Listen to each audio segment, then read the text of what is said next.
Hello friends! Today I am having, to quote Sasha, not quite a brainstorm, but a brain drizzle, if you will. It's one of those where it's like I have so many thoughts that I can't quite organize it, and the way that I organize my thoughts is often in kind of like a weird matrix web sort of thing, and I slept on it after coming up with this weird matrix web thing, and still could not put it in any better or more cohesive way. So I have poured myself a little bit of wine. Oh, I got a Snorlax. And I just wanted to have a chitty chatty little video about these different things I have seen. All in some way or another focusing on this weird mesh. This is what mesh is. This weird mesh of the reader-writer space on the internet. My friend sends me a lot of discussion that is happening over on Threads, and there's been a lot. There has been a lot. And so first, I guess the question is there a division between reader and writer spaces on the internet? And I think this is very hard. I think it's very difficult. I know that there should be, in the way that the common advice for writers is to stay out of reader spaces. It is the, don't go to Goodreads, you're just gonna get your little heart broken. Don't do the Elyse Myers thing, which we'll go into in more detail, aka don't jump in on conversations that you were certainly not tagged in. But then also the reader section where it's like, don't tag authors in bad reviews of their books. So we have some best practices of sorts, but I think the hard part is that there's not actually an internet, the internet is not one big giant house where you can go into one room and now you're just in one room, right? You're getting it from all over the place. And the problem is that writers are readers inherently, and so things start coming up and our spaces are, again, whatever this thing was, they are enmeshed. So I wanted to share some of the things that I found most interesting. Cheers. The first bit of chitty chatty news is regarding NetGalley. Now, NetGalley is a place where readers can sign up for advanced reader copies of books that are coming out. And then the expectation is that you'll review the books that you got for free. Right. And the benefit of this is that you don't have to buy a copy of the book. And also you get the book early. So if there is an author you really love and you want to hype up their book and their book is going to be on NetGalley, you can do that, and that's very exciting.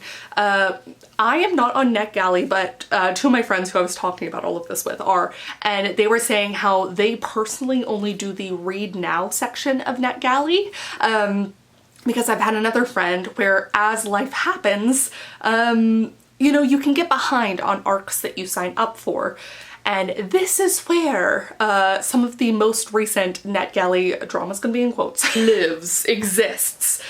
Because recently someone posted about finding out that publishers can add kind of comments to readers' profiles. My understanding is this started from potentially the Obsidian Shelf, having learned that NetGalley has secret reviews of book reviewers, which the reviewers are not aware of or able to read, really kind of makes it seem like they do not want us to give honest ARC ALC reviews. How is that even legal? But they did pin a comment saying, okay, now that we've cleared that up, publishers leave notes per se and not reviews. It's against their terms of use to blacklist reviewers for honest reviews, but it can happen. People should reach out to NetGalley as they take this seriously.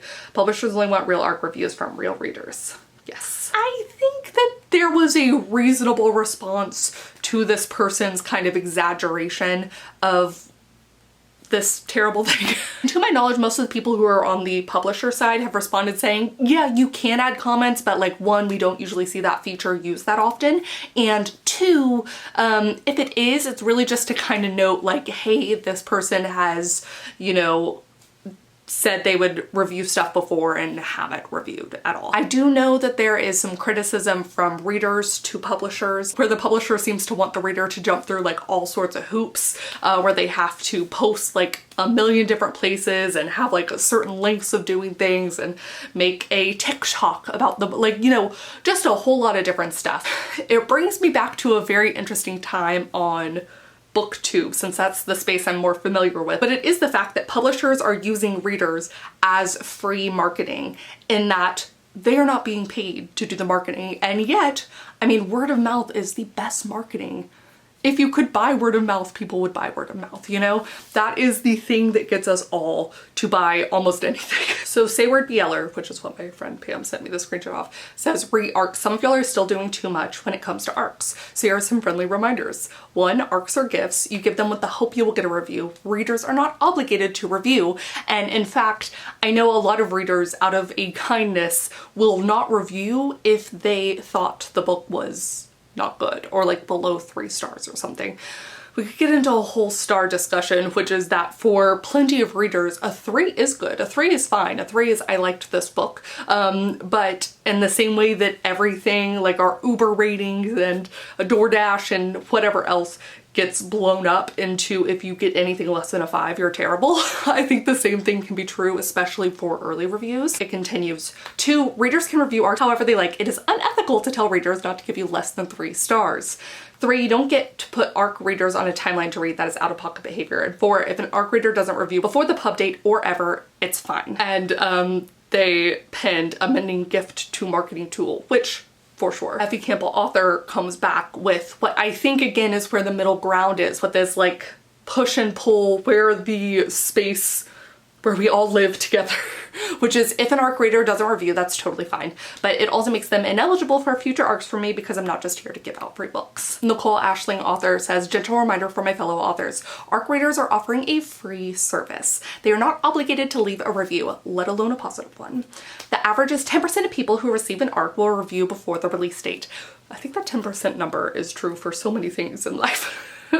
Like the 10% will like a video that they watched, views to video likes, and then 10% of those people will leave a comment kind of thing. You can kind of track engagement of stuff at this level. Some people don't get to it on time and will review later. Some didn't like it and decided not to leave a review. Some had life happen, some just forgot. And all of these are just fine reasons to not honor the loose expectation of leaving a review. And as my friend was trying to point out when she talked about only choosing the books on NetGalley that are read now, it totally goes both ways. I think too many readers can get excited about a free book and sign up for far too many ARCs. I know I've done it before too. It really is our responsibility to only sign up for ARCs that we have every intention of reading and reviewing.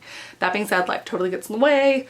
Yes. Julia's Little Library says, y'all are blowing the NetGalley publisher review thing so out of proportion. Publishers are not reviewing you to discourage you from leaving honest reviews. The vast majority of people don't have a single note left on them by a publisher. It's there so they can track certain things if necessary. For the vast majority of the people, it's not. I've left plenty of negative reviews on NetGalley and I'm still getting ARCs. So as every other reviewer, stop spreading rumors and scaring people. Ooh.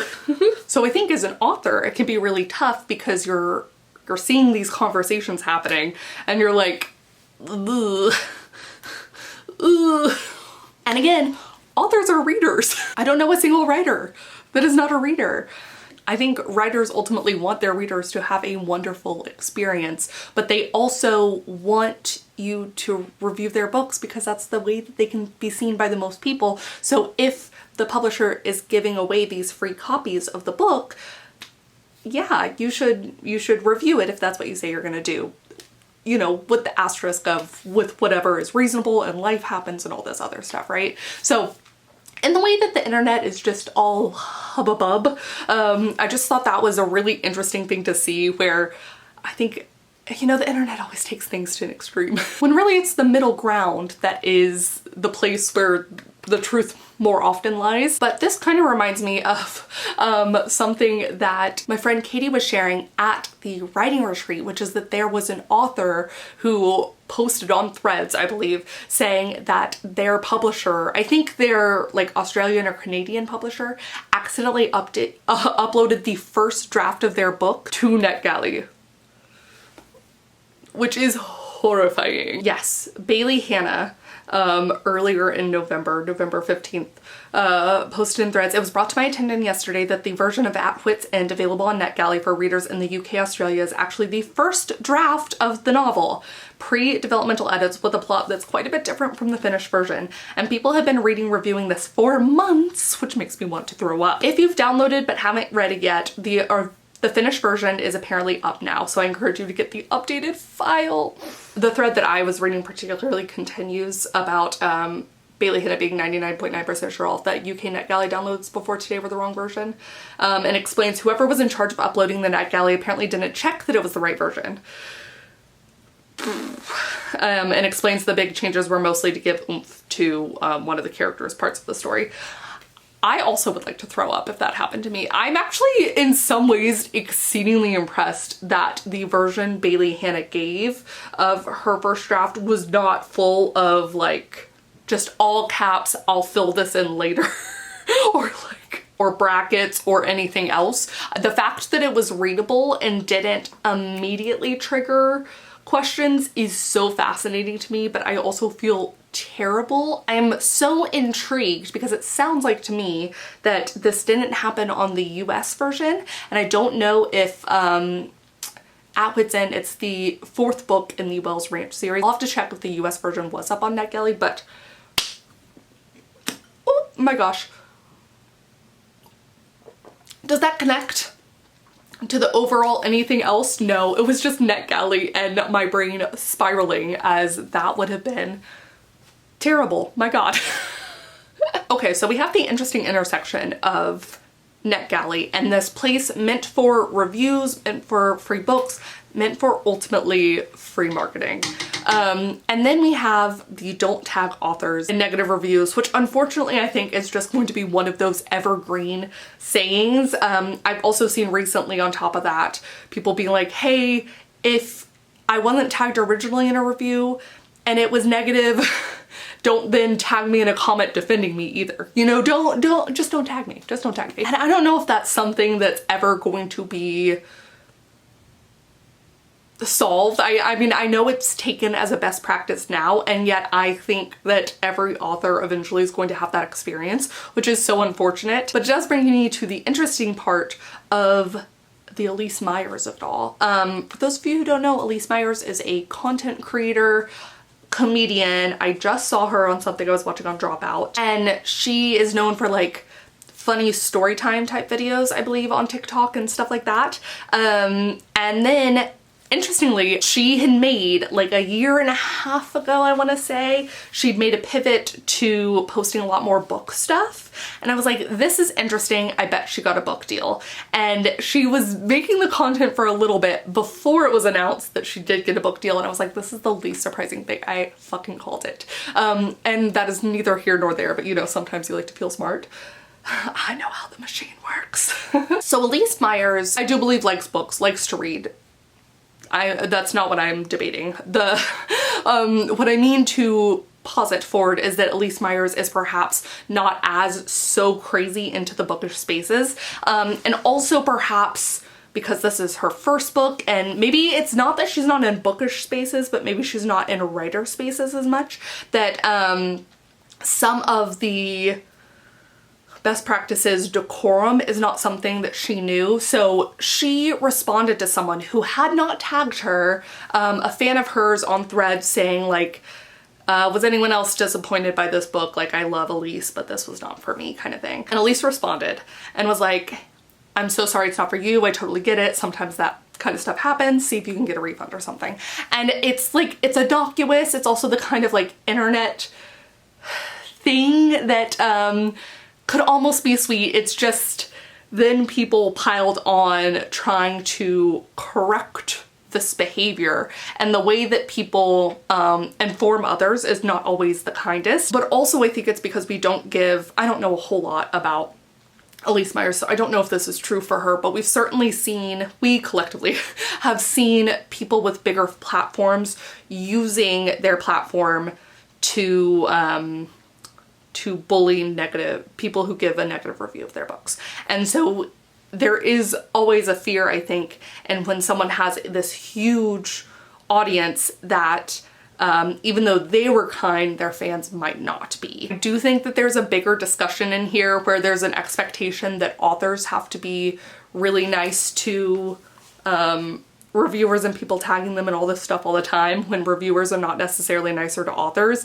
And I don't know, I think the power imbalance there is kind of blown out of control, because I think if you see a lot of authors, they don't actually have that many followers or subscribers or anything, but I understand why this is a conversation. So people are correcting Elyse. My understanding is she eventually is like, my bad, I get it now. But it did spawn a lot of conversation again on these, how writer-reader spaces are supposed to be separate. It was so interesting to me because ultimately Elyse was not tagged in that statement. It was just that you're talking about books, you're talking about her, and I think the algorithm naturally brings that to the forefront. And I think that's going to be happening more and more and more and more as the algorithms are sort of ever shifting. And also, debatably, are they getting smarter? I don't know. But I do think that's going to be happening more. I think hashtags don't seem to matter quite as much anymore anywhere. The algorithm's just giving you what it thinks you want. And so I think that things are going to get increasingly more murky at a time when some people are asking for slightly more division. It's going to be fascinating to see. Finally, I do want to bring this around to fan fiction because I just finished reading Writing Invisible by Noella Adams / Claire Kent.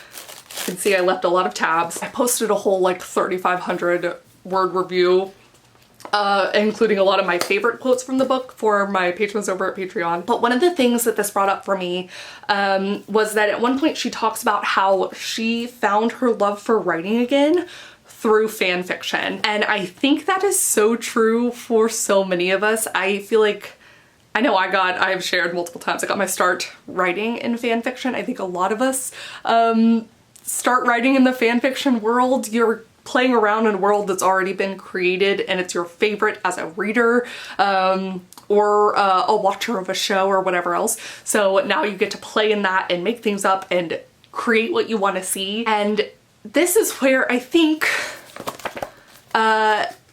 this reader-writer space is the most fascinating, because to me it's also the place where it's the most joined together, and that you guys are all part of the same fandom. And also it's encouraged a lot of the time, or it was when I was writing fan fiction, for writers to respond to the comments. It was encouraged for readers to leave comments, especially as you're posting like every week or something like that. And it's this conversation. You leave author's notes at the top or at the bottom of the new chapter that you've posted. And there's just this ongoing back and forth dialogue between the writer and the readers. And I love that world. I think it's so interesting, that world. And I think it's a beautiful place where things aren't so separated. I'm probably romanticizing it. I'm sure there's been a whole lot of fan fiction drama I'm like unaware of. It's the way it's done that I find really interesting. I want to say that she said it was the comments that got her to come back to writing every week. And it was those comments that helped her like set up this sort of writing routine again. And one of the last sentences is, writing another book you love will never break your heart. And she also talks about how readers can just make such a difference. And I just find it so interesting because I remember when I was doing all of my fanfiction stuff, I would read, and you're voraciously consuming fanfiction in a way that we see few other genres, you know, full-on published books achieve. I think romance readers are probably the next closest to like the level of consumption of fanfiction readers is just like peak. And I was reading the same sorts of fanfiction that I was writing in the same way that I read so much of the same books that I love to write. And I think it's just hard, again, to separate those worlds, because readers love the writers who have created the stories that will, you know, stick in their brains forever, and writers feed off of that energy from readers, and writers are readers. And I've also met so few readers who haven't at least thought about wanting to write a book. I'm sure they are out there, but you know, maybe they realize it's not for them, but maybe they have a story they tell themselves every night before they go to bed, you know? I just think that this exchange of stories, the way the communities are so close together, you know, I saw, in my mind, authortube was always a spin-off in some ways of booktube, and we're seeing so many more authors getting book deals from their skits and talking about things from book talk. And I just think the two are so inextricably linked that I think we're going to forever have these sorts of problems. And in fact, again, with the way of the algorithm, I think we're just gonna have this more and more. I didn't have a point necessarily. I don't have any words of advice. I just wanted to chit chat about some of these things because aren't they wild? And I've gone down a bit of a rabbit hole reading some of these responses to things. And God, the at wit's end thing would really kill me. But that's gonna be it. I still have a little bit of wine. I just felt like chatting. Let me know how you're doing. We're almost done with the year. I'm very excited. Already put the tree up. Samwise is climbing it, scaling it every day, trying to get him to not do that so I can put the lights on, but so it goes. Yeah. Thank you guys so much for watching. Oh, thanks for watching. And please do comment down below. Let me know your niche cultural obsession or even some further comments that you might have regarding this kind of writer-reader mashup thing. If you have any more context for the Elyse Myers situation or the NetGalley of it all, if your book has been up on NetGalley, if you've read books from NetGalley and reviewed them, let me know. I'm just curious about it all. Yes, I will see you all very soon with a new video. Cheers.